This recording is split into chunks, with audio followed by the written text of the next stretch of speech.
Hola y bienvenidos. Hoy nos sumergimos en un solo fragmento de texto, pero es un verdadero campo de batalla verbal. Totalmente. Viene del Evangelio de Juan y documenta el testimonio de Juan el Bautista. Y lo que lo hace tan apasionante es que no es una declaración, es una confrontación, ¿no? Se lee como la transcripción de un interrogatorio de alta tensión. Hay un objetivo muy claro por parte de los que preguntan. Exacto. La fuente que vamos a analizar es, en esencia, la crónica de un choque de poder. Una delegación de la élite religiosa de Jerusalén, o sea, el centro del poder, viaja al desierto, a los márgenes, para confrontar a este predicador que está generando un movimiento masivo. Claro. Nuestra misión hoy será desentrañar esta batalla por, digamos, el control de la narrativa.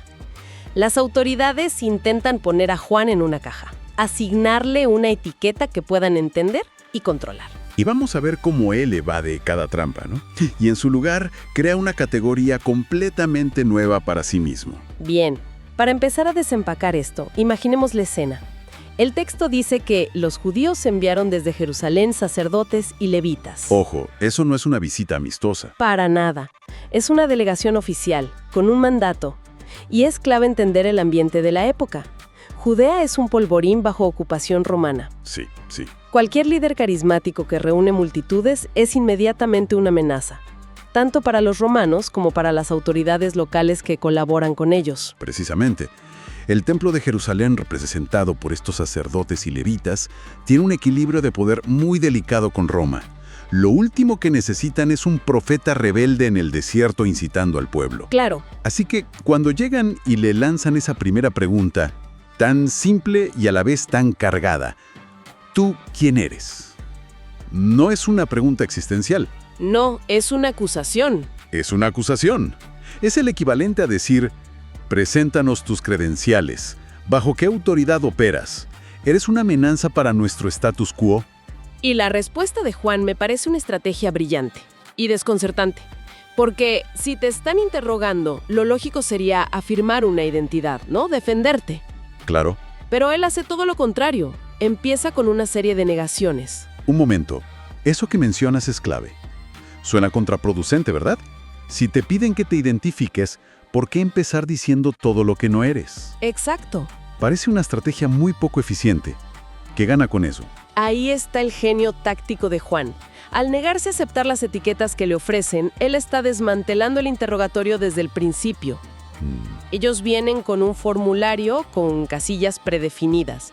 Mesías, profeta, revolucionario. Quieren encasillarlo para poder lidiar con él. Y al decir no a todo... Los obliga a abandonar su guión y a escucharlo en sus propios términos. Exacto. Y la primera casilla que le ofrecen es la más peligrosa de todas. Le preguntan si es el Cristo, el Mesías. Y el texto lo subraya con una intensidad única. Dice, Juan confesó, y no negó, sino que confesó, yo no soy el Cristo. Esa triple afirmación es para que no quede ni la más mínima duda. Ninguna. Y es que en el siglo I, el título de Mesías tenía una carga política explosiva. La gente esperaba un rey guerrero, un descendiente de David que expulsaría a los romanos. Y restauraría el reino de Israel. Exacto. Aceptar ese título era básicamente firmar tu propia sentencia de muerte por sedición. Entonces, al negarlo tan rotundamente, no solo está haciendo una declaración teológica, se está distanciando de ser un líder rebelde a los ojos de Roma y de las autoridades del templo. Es una jugada de supervivencia. Y una jugada de redefinición. Pero la delegación no se rinde. Si no es la opción A, prueban con la B. Entonces, ¿qué?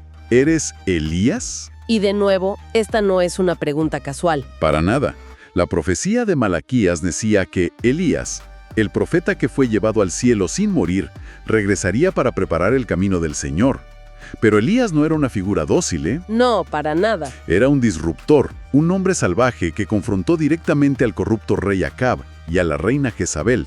Proclamarse Elías sería declararse un adversario directo del poder establecido. O sea, del rey Herodes y de los sacerdotes del templo a los que él veía como corruptos. Justo. Sería como declararse el azote de los corruptos. Otro título con implicaciones políticas y sociales enormes. Y su respuesta es un seco y cortante no lo soy. Ni siquiera da una explicación. Ninguna. Y esto aumenta la frustración de sus interrogadores, que prueban con su última opción, su plan C. Entonces eres el profeta. Que se refiere a esa promesa en el libro del Deuteronomio sobre un futuro profeta que sería como Moisés. Exacto. Y Moisés fue el gran legislador, el que recibió la ley de Dios y fundó la nación de Israel. Aceptar ser el profeta implicaría tener la autoridad para establecer una nueva ley, un nuevo orden. Para reformar o incluso reemplazar las estructuras del templo que ellos representaban. Sí. Y de nuevo, la respuesta es un no rotundo. Ha rechazado ser el rey, que es el Cristo, el disruptor, que es Elías, y el legislador, el profeta. Ha desmantelado todas las expectativas mesiánicas de su tiempo. Se puede sentir la exasperación en la siguiente pregunta de la delegación. Sí, totalmente. Le dicen, ¿quién eres entonces? Para que demos respuesta a los que nos enviaron, ¿qué dices de ti mismo? Es casi un ruego. Es un, por favor, danos algo. Una etiqueta, un título, para poner en nuestro informe. Y la respuesta que finalmente da es una obra maestra de la autodefinición. No reclama un título, no reclama un estatus. Se define a sí mismo con una función. Y lo hace citando las Escrituras, ¿no? Sí, específicamente al profeta Isaías. Dice, «Yo soy la voz que clama en el desierto, enderecen el camino del Señor». Esto es fascinante. No dice, soy un profeta que escuchó una voz. Dice, soy la voz. Se fusiona con la función misma. Y al hacerlo, realiza un acto radical de lo que hoy llamaríamos, no sé, de-branding, en una cultura como la nuestra, obsesionada con construir una marca personal, con tener un título impactante en LinkedIn. Él activamente borra su propia marca. Es una paradoja increíble, ¿verdad? Porque es un acto de humildad extrema y a la vez de una autoridad inmensa. A ver, explícame eso. Es humilde porque la voz no tiene importancia en sí misma. Solo importa el mensaje que transmite y a quien anuncia. Él no es la estrella, es el equipo de avanzada que prepara el camino. Ok. Pero al mismo tiempo, al citar directamente al profeta Isaías, se está insertando en la gran tradición profética de Israel. Está diciendo, mi autoridad no viene de ustedes ni de sus títulos, viene de esta tradición, de esta escritura. Reclama autoridad profética sin usar la palabra profeta. Ha evadido todas sus trampas. Todas. Y ya que se niega a usar cualquier título de poder que ellos le ofrecen, los fariseos cambian de táctica. Y aquí el texto nos da un detalle crucial. Los que habían sido enviados eran de los fariseos. Este detalle es muy importante. Si no pueden atacarlo por su identidad, van a cuestionar sus acciones. Y su pregunta es brillante en su lógica legalista. Entonces, si tú no eres el Cristo, ni Elías, ni el profeta, ¿por qué bautizas? Esa es la pregunta del millón para ellos. Los fariseos eran los guardianes de la ley y la pureza ritual. El bautismo, especialmente uno de arrepentimiento para el perdón de los pecados, era un rito de purificación muy potente. Claro. Y en su mente, solo una figura de autoridad mesiánica tendría el derecho de instituir un rito tan fundamental a escala nacional. Lo que están diciendo es, si no eres ninguna de las figuras autorizadas, estás usurpando una función que no te corresponde. Estás actuando ilegalmente, espiritualmente hablando. Están cuestionando su legitimidad para actuar. Y la respuesta de Juan, una vez más, es un desvío. No defiende su propia autoridad para bautizar. ¿No? En lugar de eso, la minimiza para magnificar a otro. Dice, yo bautizo con agua. Ese con agua es toda una declaración de limitaciones. Totalmente. Está diciendo, mi bautismo es externo, es un símbolo, es un acto preparatorio, es el primer paso, la limpieza superficial. Pero luego, en la segunda parte de la frase, revela el propósito de todo su ministerio. Y el centro de su mensaje. Exacto. Dice, pero en medio de ustedes está uno, a quien ustedes no conocen. Este viene después de mí. Detengámonos en esa frase. En medio de ustedes está uno a quien no conocen. ¡Qué increíble ironía! Es tremenda. Se lo está diciendo a la élite religiosa, a los expertos en las escrituras, a los que supuestamente deberían ser los primeros en reconocer al enviado de Dios. Y les dice que está justo ahí entre ellos, pero que son cielos a su presencia. No es una figura del futuro lejano, no es una idea abstracta, es una realidad presente e invisible para ellos. Es una crítica devastadora a la ceguera institucional. Absolutamente. Y a partir de ahí, Juan pronuncia la frase que se convertirá en la cumbre de su testimonio, una de las declaraciones de humildad más radicales de la historia, cuando dice que de esa persona que viene... No soy digno de desatar la correa de su calzado. Exacto. A primera vista, suena como una expresión de respeto, algo poético, pero entender el contexto cultural de esa frase lo cambia todo. Lo cambia por completo. En esa cultura, desatar las sandalias de alguien y lavarle los pies polvorientos del camino era una tarea tan servil, tan degradante, que estaba reservada exclusivamente para el esclavo no judío de más bajo rango en un hogar. O sea, ni siquiera un discípulo judío lo hacía por su maestro. No, se consideraba indigno. Así que cuando Juan dice esto, no está siendo simplemente modesto. Ah, ahora entiendo. No es una frase bonita de humildad, nos está dando una escala de poder. Está estableciendo una jerarquía social y espiritual. Sí. Se está colocando a sí mismo en un estatus inferior al del esclavo más bajo en comparación con esta otra figura. Eso crea una distancia social y espiritual infinita entre él y la persona que anuncia. Exactamente. Es la forma más poderosa y gráfica de comunicar la grandeza incomparable de aquel a quien precede. Ha respondido a la pregunta sobre su autoridad para bautizar diciendo, en esencia, mi autoridad es irrelevante y mi bautismo es temporal. La única autoridad que importa es la de aquel que viene, y es tan inmensa que yo ni siquiera califico para ser su último siervo. Es un contraste brutal y sumamente efectivo. Con una sola imagen ha puesto fin a la discusión. Y para anclar todo este diálogo tan denso en el mundo real, el pasaje termina con una nota geográfica.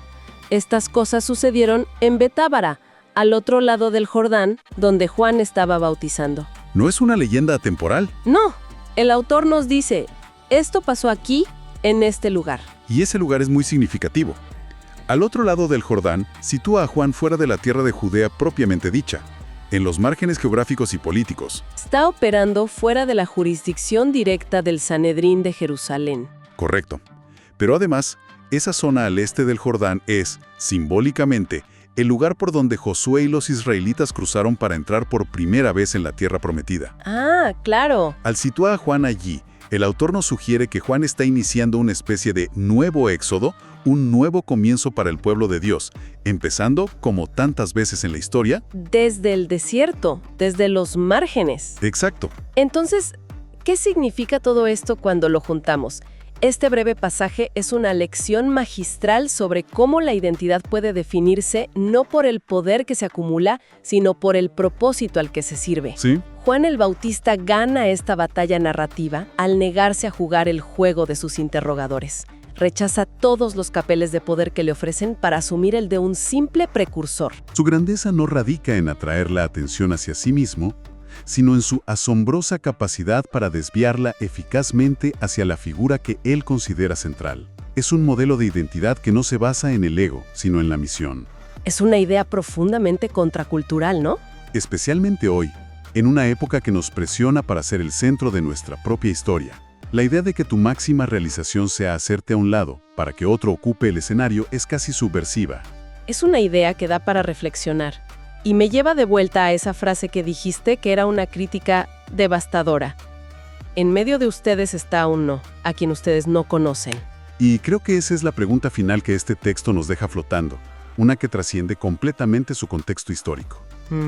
La delegación de Jerusalén, los expertos, los guardianes de la tradición, viajaron al desierto buscando una amenaza o una figura que encajara en sus profecías, en sus categorías preestablecidas. Y por estar tan enfocados en eso, no pudieron reconocer la realidad que, según Juan, ya estaba entre ellos.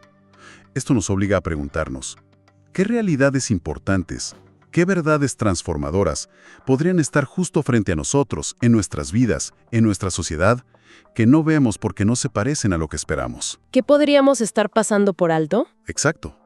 Simplemente porque estamos buscando una respuesta que encaje en las viejas categorías, en lugar de estar abiertos a una pregunta completamente nueva.